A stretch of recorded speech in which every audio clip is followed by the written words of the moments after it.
Have you ever felt like you're caught in a loop? Like you're repeating the same mistakes? Reacting in the same ways? And getting the same unfulfilling results? But you have no idea why? What if the chaos in your bloodstream is a whisper from ancestors who never found peace? And what if your life's work isn't just about your own healing, but about ending the cycle of suffering for everyone who came before you? This is the Formless Guide, and today we're not just looking at your wounds, we're looking at the wounds that made your wounds. Let's talk about ending the cycle. We all talk about trauma like it's a personal souvenir. This is my baggage and I'll deal with it. Or thank you very much. But what if that baggage has been passed down for generations? What if your anxiety is just your great-grandmother's unresolved stress from a different century, a different time?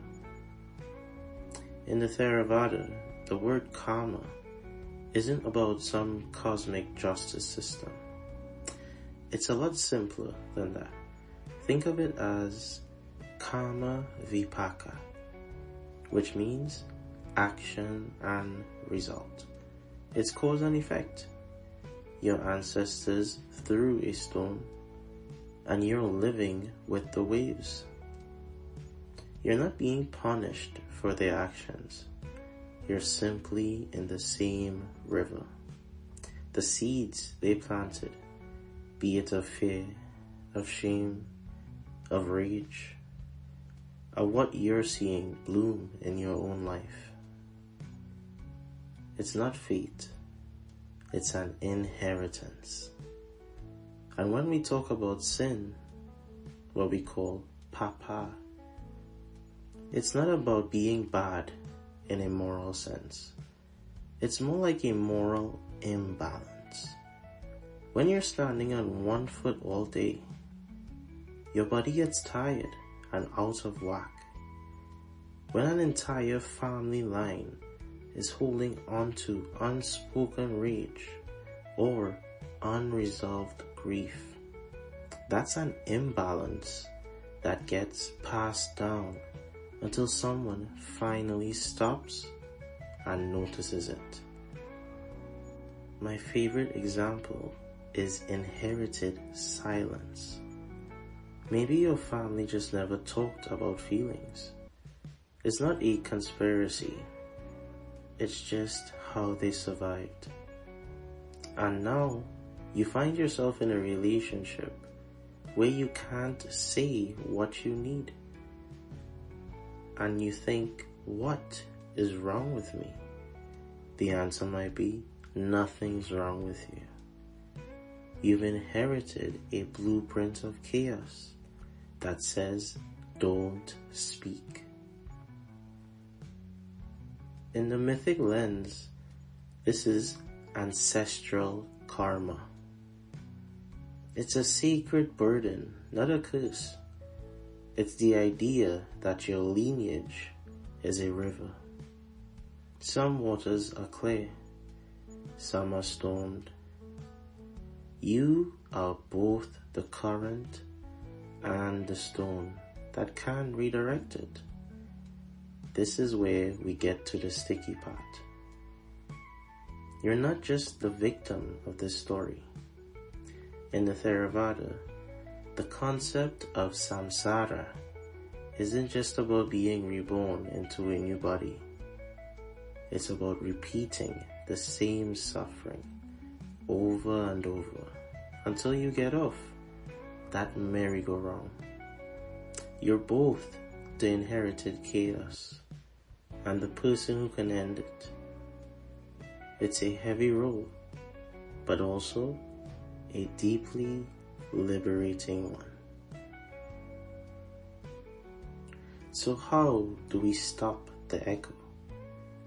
The path isn't about blaming our parents or finding a cure for the past. The path is about seeing it for what it is, beginning with mindfulness. What we call sati is our superpower here. It's not a fancy meditation cushion. It's about noticing the inherited pattern in your guts and just saying, oh, there you are. The simple act of seeing the pattern is the first step towards breaking it. This is the practice of vipassana, or insight. It's the moment you realize you don't have to keep acting out the script. You get to be the one who changes the ending. This isn't just spiritual homework. This is about real life. It's about a new way of being.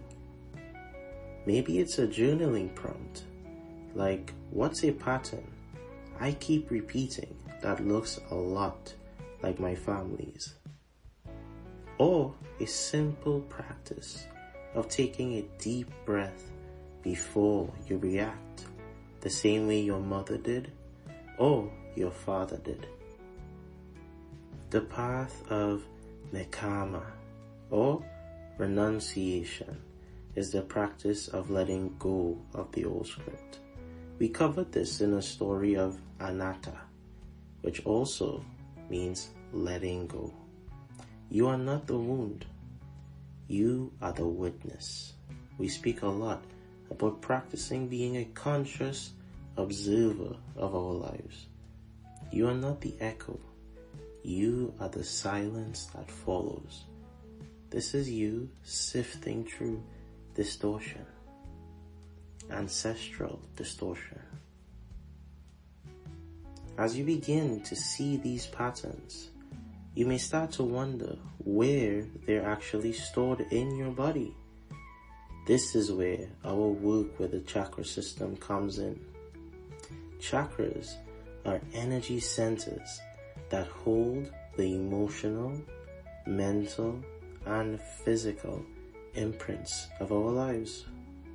By working with these energy centers, we can assess and pinpoint these areas where the trauma originates. It's a way of charting that internal landscape of your inherited suffering, giving you a map to a different future, something you can truly work with. And as you do this inner work, a powerful tool to use every day is affirmations.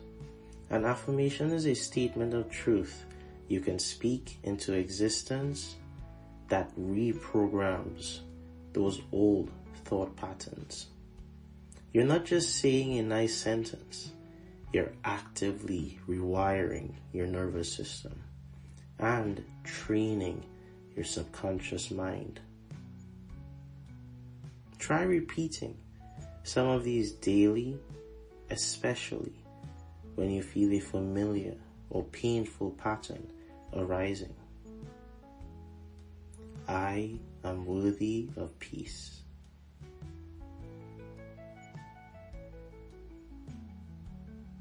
I am safe.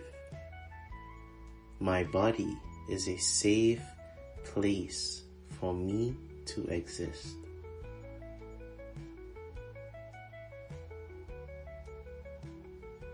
I am the one who stops the cycle. It ends with me. I am honoring my ancestors by living in a way that they could not. My past experiences do not define my future.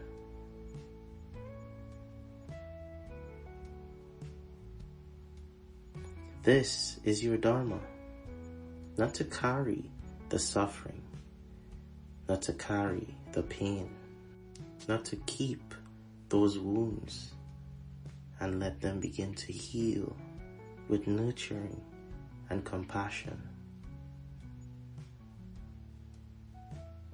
As you begin this journey of seeing and understanding, we've created a playlist to help you along the way.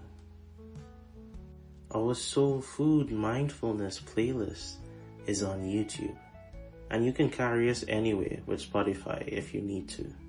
You'll find a link to it in the bio as well as in the episode description. Thank you for walking into that echo with me today. You are the silence that follows, and you are the end of distortion. This is your Formless Guide, signing off.